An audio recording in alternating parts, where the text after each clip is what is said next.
آج تک انہوں نے براہ راست کسی صحافی سے ملاقات نہیں کی، آج تک انہوں نے براہ راست آ کر کسی نشریات میں وہ کسی ایسی چیز کا حصہ نہیں بنے ہیں. تو برسلز میں جو بیلجیم میں یہ بات ہوئی ہے، یہ اوورسیز پاکستانیوں سے ملاقات تھی. اور یہ آپ دیکھیے اس کا جو اعداد و شمار ہے وہاں کے، یا جو وہاں کا ایک سرکل ہے جو وہاں بتایا جاتا ہے ذرائع کی طرف سے بھی، یا وہاں پہ جو لوگ موجود تھے ان کے مطابق یہ بات ہے کہ یہ ایک اندر بند کمرے میں سمجھ لیں ایک تقریب تھی جو براہ راست کہیں نشر نہیں کی جا رہی تھی، جو اوورسیز پاکستانیوں سے بات ہو رہی تھی. اور آپ یہ بات جانتے ہیں کہ جو اوورسیز اور پاکستانی ہیں اس کی جتنی بھی گفتگو ہے جو انہوں نے خطاب کیا وہ باقاعدہ طور پہ جاری کیا گیا، وہ جاری کیے گئے. اور جو اوورسیز لوگ ہیں وہ آپ کو پتہ ہے وہ پاکستان کی آنکھ کا تارا ہیں. اور فیلڈ مارشل جو ہے جو وہ ان کو اس لیے سب سے زیادہ ان سے پیار اس لیے بھی کرتے ہیں کہ وہ اکنامک پرابلم میں انہوں نے ہمارا بڑا ساتھ دیا. اور وہ یہ بات درست ہے کہ ایک ایک شخص جب تک اوورسیز پاکستانی وہاں سے نہیں گیا فیلڈ مارشل سے ہاتھ ملاتے رہے ہیں. تصویریں بھی بنتی دیکھیے اچھا تصویر بنتی رہی ہے، تصویریں بنتی رہی ہیں، لوگ ملتے رہے ہیں، ملاقات ہوتی رہی ہے. جو بات ایک سینئر جرنلسٹ نے جو انہوں نے بات کی ہے اس کی تردید میں تو بیانات آج بھی آئے ہیں، اس سے پہلے کل کے بیانات شروع ہیں کہ ایسی کوئی بات نہیں ہوئی. اور یہ صحافی تنظیموں کی طرف سے بھی یہ بات ہوئی ہے کہ ایسی کوئی ملاقات نہیں ہوئی ہے. سہیل وڑائچ صاحب کی اگر ایسی ملاقات تھی تو ان کی ملاقات کے لیے اور سویلینز لوگوں کو بھی چاہیے تھا وہ ٹویٹ کرتے. سر یہ دیکھیے کہ کیا کسی وہاں پہ اوورسیز پاکستانی کو ٹویٹ کیا؟ یہ بات ٹھیک ہے آپ کی، وہاں پر کسی اور نے کہا انٹرویو ہوتا ہے کیونکہ یہ انٹرویو ہوا ہے اور ایسی باتیں ہوئی ہیں. باقاعدہ انٹرویو کوئی موجود نہیں ہے، اور نہ ہی جس اخبار میں وہ شائع ہوا وہ باقاعدہ انٹرویو کے طور پر شائع ہوا. اور یہ قانونی چارہ جوئی کی بات بھی کی گئی آج. کالم کی صورت میں شائع کیا گیا اور وہ انٹرویو کی صورت نہیں تھا. لیکن ایک کنفیوژن پیدا ہوتی ہے اس وقت یہاں پر جو ہے، اس کنفیوژن کا ازالہ کرنے کے لیے میجر ریٹائرڈ میسم رضا صاحب دو تین چیزیں اکٹھی ہو گئیں. یہ تاثر آیا کہ فیلڈ مارشل نے کوئی سیاسی گفتگو کی، یہ تاثر آیا کہ معافی کی بات کی گئی کہ اگر کوئی سچے دل سے معافی مانگ لے تو سیاسی مصالحت ہو جائے گی. پھر آج بانی پی ٹی آئی کی ضمانت ہو گئی 9 مئی کے کیسز میں، 8 کیسز میں، اگرچہ صرف پنجاب میں مجموعی طور پر جو پنجاب حکومت کی طرف سے فہرست دی گئی تھی 59 کیسز ہیں ٹوٹل.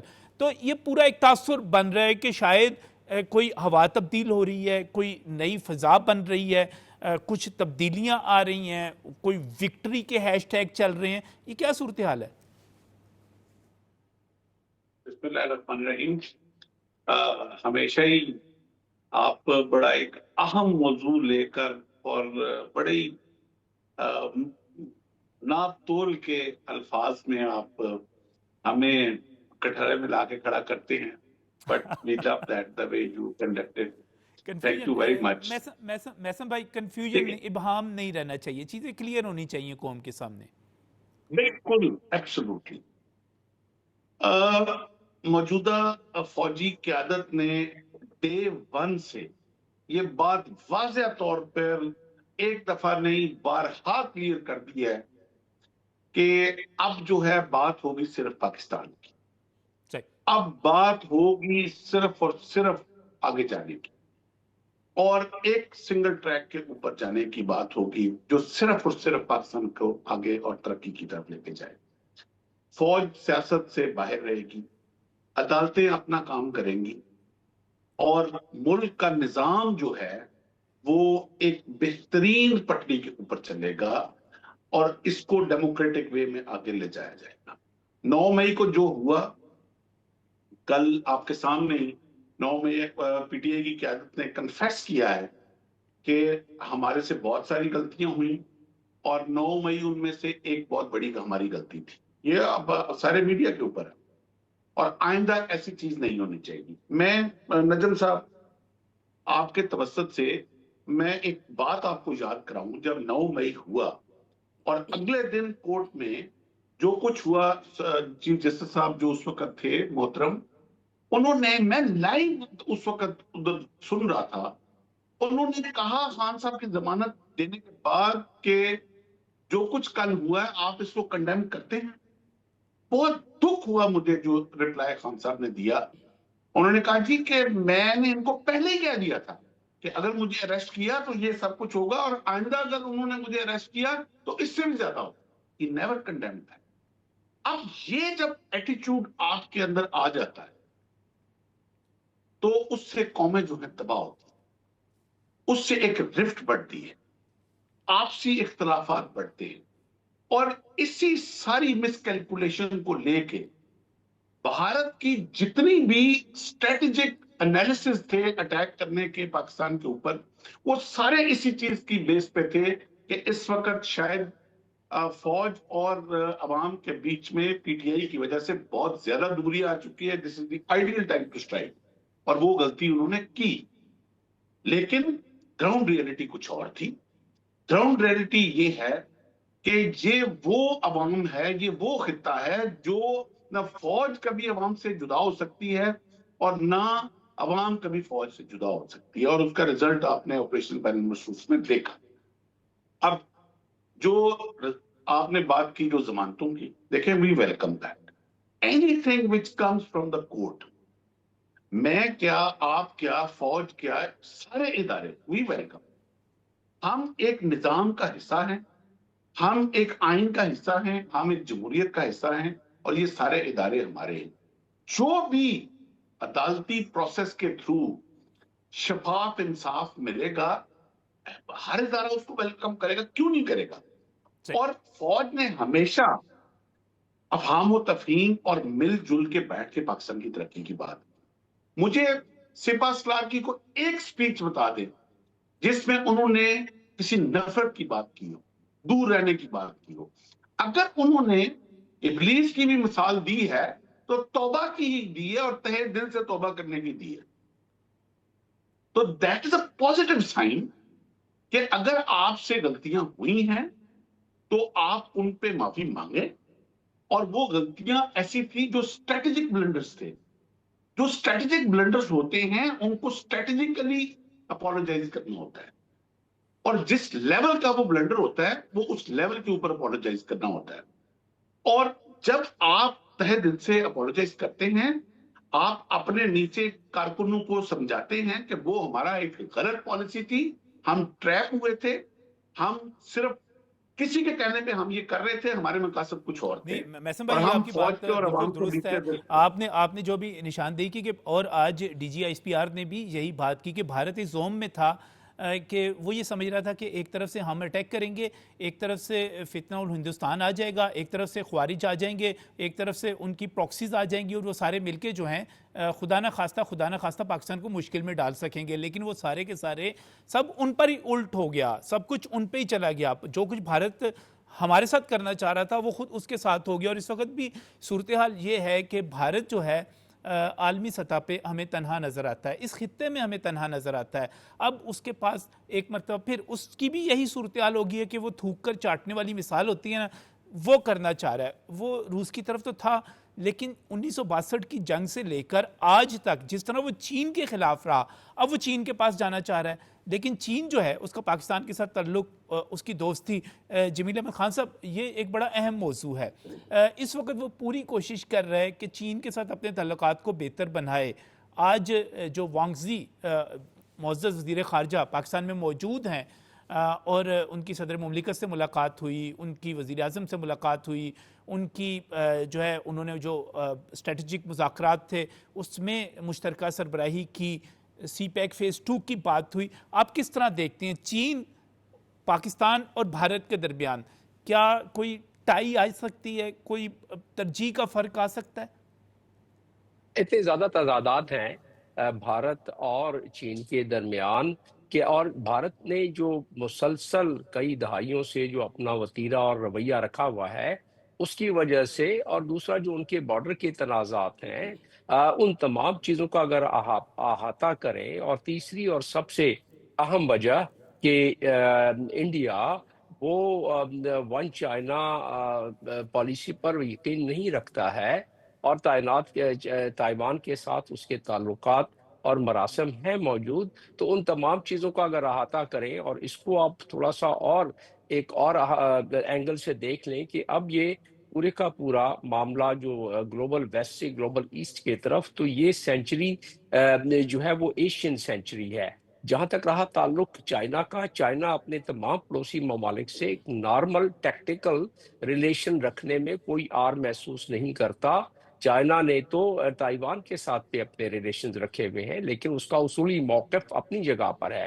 انڈیا کے ساتھ اگر انہوں نے چند ویزے کے لیے کہہ دیا کہ ہم آپ کے پلگرمز کو ویزے دینا شروع کر دیں گے، یا آپ کے ریئر ارتھ کو دوبارہ ہم نے جو پابندی لگائی تھی کھول دیں گے، تو اس کا مطلب یہ نہیں ہے کہ وہ اسٹریٹجک ریلیشنز میں انڈیا کے ساتھ چلے جائیں گے۔ انڈیا نے جو ایک عیاری کی ہوئی ہے کہ اصل فائدہ اور اصل اسٹریٹجک ریلیشنز جو کہ ڈاکومنٹڈ ہے وہ تو ویسٹ کے ساتھ اس نے رکھا ہوا ہے، اس الائنس میں ہے وہ۔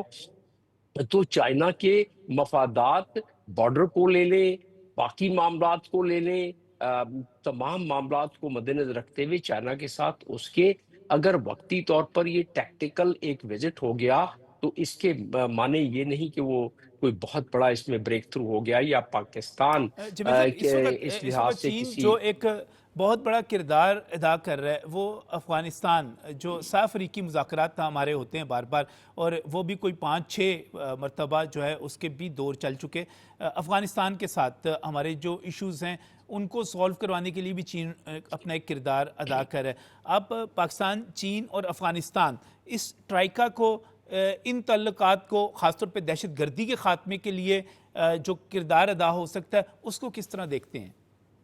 ایک تلملاہٹ تو یہ بھی ہے انڈیا کو کہ وہ افغانستان میں اپنے پنجے جس طرح کہ اس نے گاڑے ہوئے تھے کولیجن فورس کے دوران اور پچھلے دور کے دوران، انڈیا چاہتا تھا کہ یا چاہتا ہے کہ اب بھی اس کو وہ مل جائے۔ کسی حد تک اس نے اپنے میکسیمم فنڈنگ کر کے کچھ وہاں جو دہشت گرد گروپ ہیں اور سیپریٹسٹ ہیں ان کو دوام بخشنے کی کوشش کی ہے، اور یہ گلا کیا گیا اس ٹرائی لیٹرل میٹنگ میں بھی جس کا آپ ذکر کر رہے ہیں۔ لیکن اس چیز کو میں چند لمحے میں دوبارہ اس چیز کو ٹیک اپ کرتا ہوں جو گفتگو ہو رہی تھی پہلی انڈیا کے حوالے سے اور چائنا کے حوالے سے، اس وقت اس پہ صرف چند کلمات، اور وہ یہ ہے کہ جب برکس کا اگلے سال انڈیا پریزیڈنسی رکھنا اس کے پاس ہے، اور برکس کا انٹرسٹ، برکس میں چائنا کا انٹرسٹ بھی کافی ہے، تو چائنا اس لحاظ سے اگر 2-3 رعایت کے ساتھ اگر ایک ٹیکٹیکل ریلیشنز کر لیتا ہے تو اس کا مطلب یہ ہرگز نہیں ہے کہ ہمارے کسی ریلیشنز کے پہ کسی قسم کا کوئی، ہماری جو اڑان ہے وہ اس ٹرائی لیٹرل ریلیشن میں بھی ظاہر ہوتی ہے، اور آج کی جو اسٹریٹجک میٹنگ ڈائیلاگ ہماری ہوئی ہے فارن منسٹر کے ساتھ،